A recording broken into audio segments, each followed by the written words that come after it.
Hands up if this rings a bell to you. You're up at the crack of dawn, right? While your partner, what is your partner doing? They come alive when the stars are out and they're hitting the snooze button like it's their favorite morning exercise. How freaking annoying. Does this sound like your life?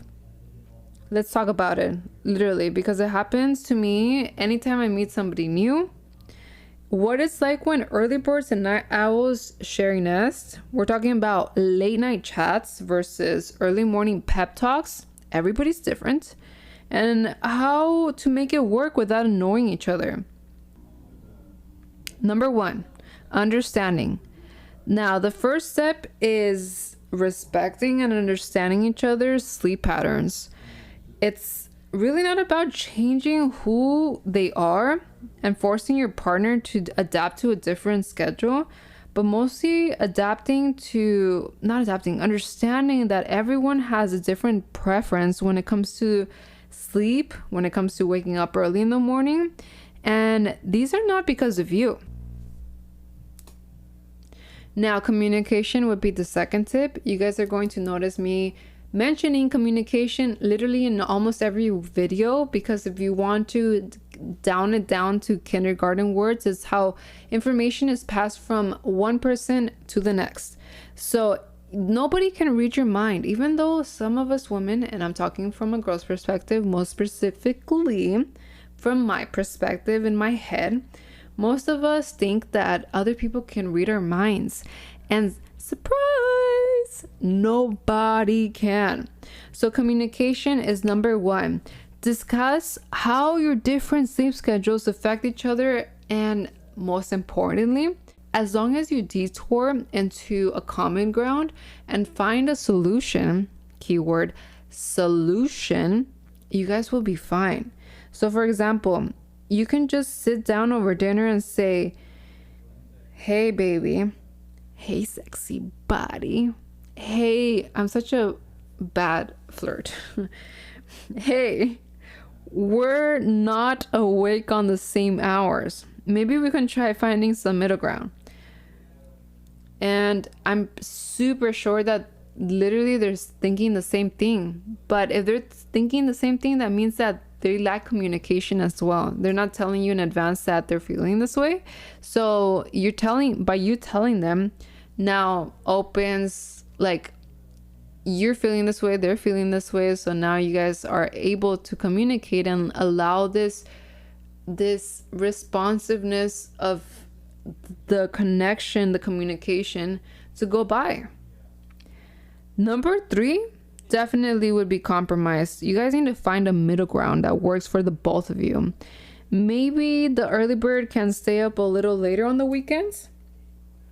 I, for example, am an early bird and I sleep early. So the weekends are non-existent. They seem like a Monday through Friday for me, where I'm sleeping at 8 and waking up at 8. Actually, sometimes earlier. Actually, let me just tell you guys a little bit about myself. I wake up at 4. My worst one is to say 4. That's my intention in my head, but that's way too early. I actually wake up at 5:30. So this took a long time, and I can speak on it about. I can't even speak. I can speak on it about it on another episode, but I do try to wake up at 5:30, exercise for 30 minutes, get my day started at 6, and I actually feel like I get a lot of work done. But anyways, that's besides the point. I am the early bird, so whatever my next partner is, if they're a late bird, I can wake up a little later on the weekends if they want to sleep in, for example. You again balance each other out, and ensuring that both parties get the sleep they need while also having shared time together. One example, maybe on weekends you can try waking up early for brunch, and your partner could stay up a little later to watch a movie with you. For me, movies are so hard, honestly, but if you're wanting a partner in your life, you are going to have to find a balance for each other, a middle ground, something. If not, it's not going to work. Tip number 4, quality time. Prioritizing quality over quantity. This is so important. It's not about the amount of time you spend with each other, but the quality time. Unless you're an attention seeking whore like I am, okay? But for the most part, people are not. So they can go without quantity and having quality, where one person puts their full mind and full energy onto you. Like if you guys are going on a bike ride, he's not picking up his phone. That's one. And he's totally engaged in what you are saying. So make the most of the time when you're both awake and alert. That's what's most important. This is where you guys, after the communication happens, then this happens, the happy part. Plan activities where the both of you are enjoying sharing the time each other. You guys need to literally write these down. If you guys can figure out something just by thinking and communicating, you guys need to write a list down so that you guys can visually see what you guys do and do not like and start scratching things out. For example, me, I do not know how to swim, and a lot of people like water activities, and they invite me to go kayaking, and I was gonna say snowboarding is in the snow, Lily. Surfing, I don't know what else, but they end up inviting me to these things and I am not into it. So then I would have to find a common ground with my partner where it doesn't have to involve water, but could involve some sort of activity where it feels like water. I don't know. That's where the communication is supposed to happen. Okay. Now, number 5 is separate spaces. If it's at all possible, create separate spaces for when you guys need to sleep and the other one needs to be awake. The importance of this is that it avoids disruption of sleep patterns. And if you guys both give the freedom to do what you want in your own time, then it'll create a vibe where you guys are calm and peaceful. If you're up late and don't want to disturb your partner, you can read in the living room. They can do the same in the morning if they wake up early and you're still sleeping. It happens. Everybody has a different sleep schedule. Everybody was raised differently. That was a short one. We're going on to the next one, which is tip number 6, which is quiet activities. Mr. and Mrs. Night Owl, whichever you guys, Mr. or Mrs. or Mrs. It can be whatever you guys relationship are. I'm sorry, I'm talking from a girl's perspective and I'm straight, so I'm talking about men. But whoever's the night owl can engage in quiet activities that want to serve the early bird sleep, like reading a book, listening to music with earphones, or watching TV with subtitles. I know it can be hectic, but that means that you're respectful towards your partner's time, and you need to take that early bird too that's sleeping right next to you, and you're putting your earphones on and listening to these movies without any audio, for them to not put any audio and put in the headphones as well, like you did in the mornings when you're trying to sleep. Okay, coming in at number 7 is healthy sleep habits. Now, regardless of you going to bed or waking up, make sure that you guys are both practicing good sleep hygiene. Having a comfortable sleep environment, for example, like avoiding screens before bed, your tablet, your phone, your laptop, and keeping a regular sleep schedule as much as possible. So for example, if you're used to sleeping at 9 p.m., waking up at 5 in the morning, try to maintain that sleep schedule as a routine throughout the whole week, and it will help you. So try not to drink any coffee late at night if it will make it even harder for you to get up in the morning.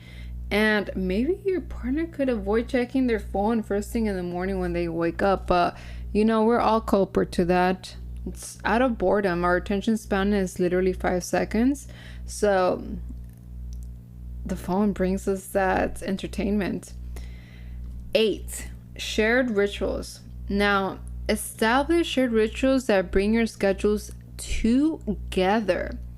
This could be a bedtime routine, washing your teeth together. That can be one you guys are sharing as a routine thing.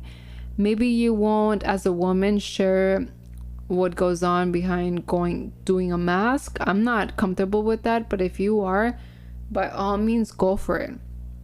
So have a chat about it. I would suggest that, first of all, over breakfast, something simple when it's not too crazy to talk about something. Sometimes at the end of the day, people are too tired. When they wake up first thing in the morning is when they can handle more information. And I would not do it first thing in the morning. I would do it as it comes throughout the day. Maybe like, okay, if I wake up at 8 in the morning, that's the average sleep schedule. 8 in the morning, maybe bring it up at 11 o'clock, because that's when they already had time to wake up and time to analyze whatever you have to bring on you to their head. 9, embracing the benefits. There can be benefits to having different sleep schedules, people. It's not all bad. Having some alone time to recharge can be one of the magnificent things. Even if you're an attention-seeking whore, you can still embrace the benefits of being alone. You just need to mentally know that you need to be alone sometimes, because yes, partners are everything. You think that they're everything in life, but you start acknowledging that it's not everything by age. I am in my 30s now, so I don't think the same as my 20s. So now I'm thinking like relationships are a little bit different, and the benefits of having different sleep schedules, like having some alone time to recharge, pursue individual interests, or even take care of chores, because sometimes you need time for that. Washing dishes can take some time, and it's an alone thing. You can't have support from anybody else. That's why people hate washing dishes. It's like a single thing that you do unless you're on the phone, but you have to do it by yourself. You can't share this common quality with anybody else. But that's one tip. Now, embrace these benefits rather than focusing on any of the challenges. Example, peace and quiet of the night is all yours. It's perfect time for you to do your own thing and for your partner to enjoy the tranquility of the night or the morning, whatever they are. 10, last one, you guys, we're almost there. Patience. It takes some time to find a routine that works for the both of you. So if you guys need to try again and again and again and again and again for that one time that will work, you guys do it. Just remember, it may take time to figure out the schedule that it works best for both of you. And don't stress. If you guys start stressing, then you guys are in a rush and trying to get somewhere that it doesn't equal happiness. Things take time to build. So don't stress out. It's all about trying different things and seeing what works.